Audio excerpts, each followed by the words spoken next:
Good morning, everyone. How are you? I hope you all are pretty well. Well, students, today we will do the second poem, Ram Lakshman Parshuram Samvad, written by संत तुलसीदास। ये संत तुलसीदास ने लिखी है, गोस्वामी तुलसीदास ने लिखी है। ये उनके एक महान ग्रंथ रामचरितमानस से ली गई है, जो ये कविता है। रामचरितमानस एक बहुत ही प्रसिद्ध ग्रंथ है जो राम के जीवन पर आधारित है।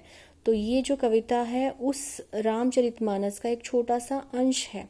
जैसे कि नाम से ही दिख रहा है, राम लक्ष्मण और परशुराम का संवाद है, इसमें उनकी आपस में बातचीत है।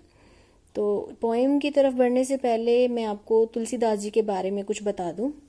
तुलसीदास जी जो थे वो एक हिंदी साहित्य के बहुत महान कवि माने जाते हैं, जिन्होंने अपना पूरा जीवन श्री राम को समर्पित कर दिया था। इनका जन्म 1532 ईस्वी में यूपी उत्तर प्रदेश के बांदा जिले के राजापुर गांव में हुआ था और वो जाति के ब्राह्मण थे। उनके पिता का नाम आत्माराम दुबे था और माता का नाम हुलसी था। तुलसीदास का बचपन बहुत ज़्यादा कठिनाइयों में बीता था, बहुत ज़्यादा मुश्किलों का सामना करना पड़ा था इनको। इनके पिता ने मूल नक्षत्र में पैदा होने के कारण इनको त्याग दिया था। तो ब्राह्मणों में कोई मूल नक्षत्र वगैरह माने जाते हैं, उन्होंने इस वजह से उनको त्याग दिया था कि वो मूल नक्षत्र में पैदा हुए थे, राइट। तो जब इनका विवाह हुआ था तो ये अपनी पत्नी से बहुत प्रेम करते थे, मतलब हर वक्त वो चाहते थे कि उनकी पत्नी उनके साथ रहे। एक बार उनकी पत्नी जो थी वो अपने मायके चली गई, तो ये पीछे पीछे उनके चले गए, जहां इनकी पत्नी ने इनको बहुत फटकारा और उस फटकार के कारण इनका जीवन एकदम से चेंज हो गया। ये बड़े उदास मन से वापस आ गए और उसके बाद उन्होंने घर की तरफ मुड़कर नहीं देखा और पूरा जीवन अपना श्री राम को समर्पित कर दिया। और अपने उनके जो काव्य हैं, जितने भी काव्य हैं, वो सारे श्री राम को समर्पित किए गए हैं। तो श्री राम के लिए ही है उनका जीवन। इनकी जो मुख्य भाषा थी वो अवधी और ब्रज भाषा थी। रामचरितमानस अवधी भाषा में लिखी गई है, लेकिन उनका एक ग्रंथ है कवितावली, कृष्ण गीतावली, ये ब्रज भाषा में लिखे गए हैं। तो और 1623 ईस्वी में काशी में इनका देहांत हो गया था। ये तो थे संत तुलसीदास। और अब हम पढ़ते हैं थोड़ा सा, बता दूं मैं आपको राम लक्ष्मण परशुराम संवाद के बारे में। राम लक्ष्मण परशुराम संवाद में इसको पढ़ने से पहले इसका बैकग्राउंड आपके लिए जानना बहुत ज़रूरी है कि ये किस संदर्भ में है। ये जो संवाद है, क्या हुआ था उस समय। आपने सुना है कि सीता का स्वयंवर हुआ था। आपने रामायण में भी देखा होगा या सुना होगा, पढ़ा होगा कि जब सीता का विवाह करना था उनके पिता ने, राजा जनक ने, तो उन्होंने सभी राजाओं के लिए जो स्वयंवर में आने वाले थे उनके लिए एक शर्त रखी थी कि कोई भी जो यह शिव धनुष, उनके पास एक शिव जी का धनुष था, जो इस शिव धनुष को तोड़ देगा, प्रत्यंचा चढ़ा देगा, उस पर डोरी बांध देगा, उसी से मेरी बेटी का मैं विवाह करूंगा। और ऐसी शर्त उन्होंने क्यों रखी थी? क्योंकि सीता कोई मामूली लड़की नहीं थी। एक बार उन्होंने, राजा जनक ने देखा था कि सफाई करते वक्त सीता जी ने एक उस धनुष को बड़े आराम से एक जगह से दूसरी जगह उठाकर रख दिया था, जबकि वो धनुष इतना भारी था कि बड़े बड़े योद्धा भी उसको उठा नहीं सकते थे। तो राजा जनक ये सोचते थे कि जिनकी पुत्री इतनी, मतलब वो है यूनिक है, इतनी अलग है, कि इतनी महान है, तो उसका पति भी ऐसा ही होना चाहिए, इसलिए उन्होंने ये शर्त रखी थी। अब जब श्री राम भी वहां पर गए हुए थे स्वयंवर में, तो एक एक करके सारे राजाओं ने ये कोशिश की कि वो किसी तरह से उस धनुष को उठा सकें, लेकिन किसी से भी ये पॉसिबल नहीं हुआ। एंड में जब श्री राम जी आए, श्री राम जी तो सिर्फ स्वयंवर देखने गए थे, वो महर्षि विश्वामित्र के साथ गए थे, राम और लक्ष्मण, वो सिर्फ स्वयंवर देखने गए थे, वो कोई स्वयंवर जीतने नहीं गए थे। लेकिन विश्वामित्र जी ने उन्हें आदेश दिया कि वो जाकर धनुष पर प्रत्यंचा चढ़ाएं, डोरी लगाएं। तो श्री राम उनके आदेश पर गए और जैसे ही उन्होंने धनुष को छुआ, वो धनुष 2 टुकड़ों में टूट गया। अब वो शिव जी का धनुष था, तो शिव जी जो है वो ब्रह्मांड के ईश्वर माने जाते हैं। तो पूरे ब्रह्मांड में, पूरी धरती में, आकाश में, सभी लोकों में उसकी बहुत जोरदार आवाज आई, जिसके कारण जो परशुराम जी थे वो तपस्या कर रहे थे। परशुराम शिव जी के बहुत महान भक्त हैं, माने जाते हैं। तो वो उस आवाज को सुनकर उस जगह पर आ गए जहां पर वो स्वयंवर हो रहा था, और आकर उन्होंने बहुत जोर से उन सबको झाड़ा, लताड़ा। उन्होंने पूछा कि ये धनुष किसने तोड़ा है, जिसने भी तोड़ा है वो मेरे सामने आ जाए। तो उसका जवाब श्री राम ने दिया। क्या दिया? अब हम पोएम पर आते हैं। उन्होंने कहा, नाथ शंभु धनु भंजनी हारा, होई ही केऊ एक दास तुम्हारा। नाथ, हे नाथ, शंभु धनु, शंभु यानी शंभु शिवजी, धनु धनुष, भंजनी हारा तोड़ने वाला। हे नाथ, इस धनुष को तोड़ने वाला, शिव जी के धनुष को तोड़ने वाला, होई ही होगा, केऊ कोई, एक दास तुम्हारा, तुम्हारा ही एक दास, तुम्हारा ही कोई दास होगा। हे नाथ, इस शिव जी के धनुष को तोड़ने वाला आपका ही कोई दास होगा। आएसु काह, कहिए किन मोही। आएसु, आए हो, काह, क्यों, कहिए, कहिए ना, किन मोही, मुझसे कहिए। आप यहाँ किस कारण आए हैं, मुझसे कहिए। सुनी रिसाई बोले मुनि कोही, कोही क्रोधी।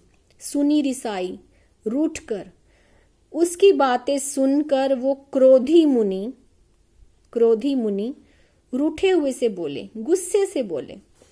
सेवकु सो, सेवक सो मीन्स वो, सेवक वो होता है जो करे सेवकाई, जो सेवा करे। सेवकाई मीन्स सेवा करे। सेवक वो होता है जो सेवा करे। अरि करनी करी करिए लड़ाई। अरि मीन्स दुश्मन, शत्रु। करनी, जो शत्रुओं के कार्य करते हैं ना, करिए लड़ाई, उनसे तो लड़ाई ही की जाती है। जो शत्रुओं वाले कार्य करते हैं उनसे तो लड़ाई ही की जाती है। लड़ाई मतलब लड़ाई। सुनहु राम, हे राम सुनो, जेही शिव धनु तोरा, जिसने भी, जेही मीन्स जिसने भी, शिव धनु, शिवजी का धनुष, शिवजी, धनु धनुष, तोड़ा। सहस्त्र बाहु सम सो रिपु मोरा, सहस्त्र बाहु के समान। सहस्त्र बाहु एक राक्षस था जिसे परशुराम ने मारा था, उसके बारे में बताया गया है। सहस्त्र बाहु सम सो रिपु मोरा, रिपु मीन्स शत्रु, मोरा मीन्स मेरा। सम यूज किया गया है तो यहाँ उपमा अलंकार है। तो वो सहस्त्र बाहु के समान ही मेरा शत्रु होगा। सो बिलगाऊ बिहाई समाजा, समाजा मीन्स इस समाज से। बिलगाऊ अलग हो जाए, वो अपने आप ही इस राज समाज से बिलगाऊ अलग हो जाए। नैते मारे जह ही सब राजा, नैते नहीं तो मारे जह ही, मारे जाएंगे सब राजा। ये राजा, सभी राजा मारे जाएंगे। जिसने भी धनुष तोड़ा है वो इस समाज से, इस सभा से, जो सभा में बहुत सारे राजा आए हुए थे ना, तो उस सभा से सारे राजा मारे जाएंगे अगर वो राजा अलग नहीं हुआ जिसने भी वो धनुष तोड़ा है। सुनी मुनि वचन लखन मुस्काने। अब उस मुनि के वचन सुनकर, परशुराम मुनि के वचन सुनकर, लखन मुस्काने, लखन मीन्स लक्ष्मण, मुस्काने मीन्स मुस्कुराने लगे। बोले पर सुधर ही अवमाने, परसुधर मीन्स परशुराम, परशुधर मतलब परशुराम, ही अवमाने, अवमाने मीन्स अवमानना करना, अपमान करना। तो वो मुनि के अपमान करते हुए बोले। लक्ष्मण जी उनकी बात सुनकर मुस्कुराने लगे और उस परशुराम का अपमान करते हुए बोलने लगे। बहु धनु ही तोरी लड़काई, लड़काई मीन्स लड़कपन में, बचपन में। तोरी, तोड़ी हैं। धनु ही, धनुहियां, छोटे धनुष को धनुहियां बोला जाता है। छोटे छोटे धनुष जैसे बच्चे लेते हैं ना, तो कहते हैं बहुत सी धनुहियां तोड़ी हैं हमने बचपन में। कबहू न असिरिस कीन्ही गोसाई, गोसाई मीन्स गोस्वामी, यानी हे स्वामी, हे गोस्वामी तुलसीदास जी, कबहू न असी, कभी भी असी इस प्रकार से रिस कीनी, किसी ने रिस कीनी, गुस्सा किया। हमने बचपन में ऐसी बहुत सी धनुइयां तोड़ी हैं, लेकिन हे गोस्वामी जी, ऐसा गुस्सा कभी किसी ने नहीं किया। ये ही धनु पर ममता के ही हेतु, ये ही धनु, इसी धनुष पर ममता, तुम्हारी ममता क्यों है, के ही हेतु, किस लिए है। सुनी रिसाई कह भृगकुल केतु। अब फिर से मुनि जो थे, सुनी रिसाई, सुनकर गुस्सा हो गए। रिसाई मीन्स गुस्सा होना। कह भृगकुल केतु, भृगु कुल के वो जो परशुराम थे भृगु कुल के माने जाते थे, तो जो भृगु कुल की ध्वजा के समान थे, भृगु कुल के लहराते हुए झंडे के समान जो वो परशुराम जी थे, वो गुस्से में कहने लगे, रे नृप बालक, नृप मीन्स राजा, हे राजा के बालक, काल बस बोलत, तू काल के वश में होकर बोल रहा है, तो ही ना संभाल, तुम्हें संभाल नहीं है, तुम्हें बिल्कुल पता नहीं है कि तुम क्या बोल रहे हो, क्योंकि तुम काल के वश में बोल रहे हो। धनु ही सम त्रिपुरारी धनु ही विदित सकल संसार। धनु ही सम, इस धनुष के समान त्रिपुरारी धनु, जो त्रिपुरारी का धनु है, त्रिपुरारी यानी कि सारे ब्रह्मांड पर जिनका राज चलता है, उसका जो धनु ही, उसको धनु ही कहने का तुम्हारा क्या साहस है। विदित सकल संसार, विदित यानी जानता है, सकल संसार, यह सारा संसार जानता है कि त्रिपुरारी का जो धनु है वो कितना महान है। धनु ही सम, और तुम उसको छोटी सी धनु ही के समान मानते हो। अब इस जो पैरा है, इसमें श्री राम जी ने जो बोला वो शांत रस के अंतर्गत आता है, जो लक्ष्मण ने बोला वो वीर रस के अंतर्गत आता है, और जो परशुराम ने बोला वो रौद्र रस के अंतर्गत आता है।